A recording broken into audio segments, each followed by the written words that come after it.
Fort കൊച്ചിയിൽ അപകട ഭീഷണി ഉയർത്തി തണൽമര ചില്ലകൾ. മരക്കൊമ്പ് ഒടിഞ്ഞു വീണ് 3 പേർക്കാണ് ഇന്ന് പരിക്കുപറ്റിയത്. അപകടകരമായി നിൽക്കുന്ന ചില്ലകൾ ഉടൻ മുറിച്ച് നീക്കണം എന്നാണ് നാട്ടുകാരുടെ ആവശ്യം.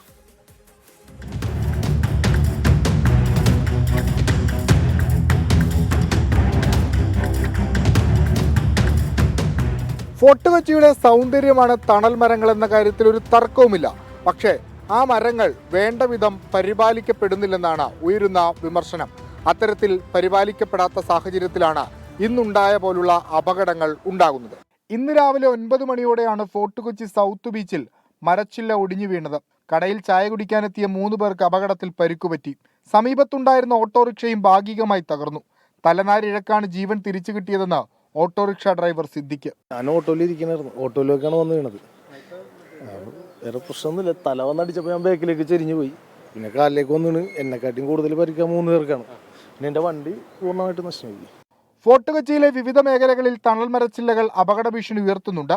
വൻ അപകടമുണ്ടാകുന്നതിന് മുൻപ് ഇത്തരം ചില്ലകൾ മുറിച്ചു മാറ്റണമെന്നാണ് നാട്ടുകാരുടെ ആവശ്യം. ഞാൻ ഇതുകൊണ്ടാണ് ജീവിച്ചു പോണേ. അപ്പം എനിക്കിത് കടയുടെ മേളിലോട്ട് ഈ കൊമ്പ് വന്നേക്കണം നമുക്കൊരു പ്രശ്നം തന്നെയാണ്. ഇതൊന്നും മുറിച്ചു മാറ്റാൻ എന്താണെന്ന് വെച്ചാൽ അതിനൊരു വഴി കാണണം. സ്ഥിരമായിട്ട് നമ്മൾ വണ്ടി ഇടാറുണ്ട്. പക്ഷെ ചില സമയങ്ങളിൽ ഈ ഇതിൽ നിന്ന് പൊറ്റ പോലത്തെ സംഭവമുണ്ട്. അതുപോലെ വണ്ടികൾ വീഴാറുണ്ട്.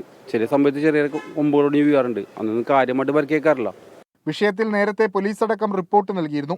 കാലവർഷം ശക്തമാകുന്നതിന് മുൻപ് തന്നെ ചില്ലകൾ മുറിച്ചു മാറ്റാനുള്ള നടപടികൾ സ്വീകരിക്കേണ്ടത് അനിവാര്യമാണ്. ഒരു അപകടം ഉണ്ടായ ശേഷം പരസ്പരം വിമർശിക്കുകയും ആരോപണം ഉന്നയിക്കുകയും ചെയ്തതിലൊന്നും ഒരു വസ്തുതയുമില്ല. അതിനു മുൻപ് തന്നെ ഈ പ്രശ്നങ്ങൾ ഒഴിവാക്കാനുള്ള നടപടികൾ വേണം. പ്രത്യേകിച്ച് വിദേശ സഞ്ചാരികൾ അടക്കം വരുന്ന കേരളത്തിലെ പ്രധാനപ്പെട്ട ഒരു ടൂറിസ്റ്റ് സ്പോട്ടാണ് ഫോർട്ട് കൊച്ചി. അതുകൊണ്ട് ഇത്തരം സാഹചര്യങ്ങൾ ഒഴിവാക്കിയാൽ മാത്രമേ ഫോർട്ട് കൊച്ചിയുടെ ടൂറിസം ഭാവി കൂടി സുരക്ഷിതമാവൂ. കൊച്ചിയിൽ നിന്ന് സന്തോഷിനൊപ്പം വിഷ്ണു സുരേഷ്, 24.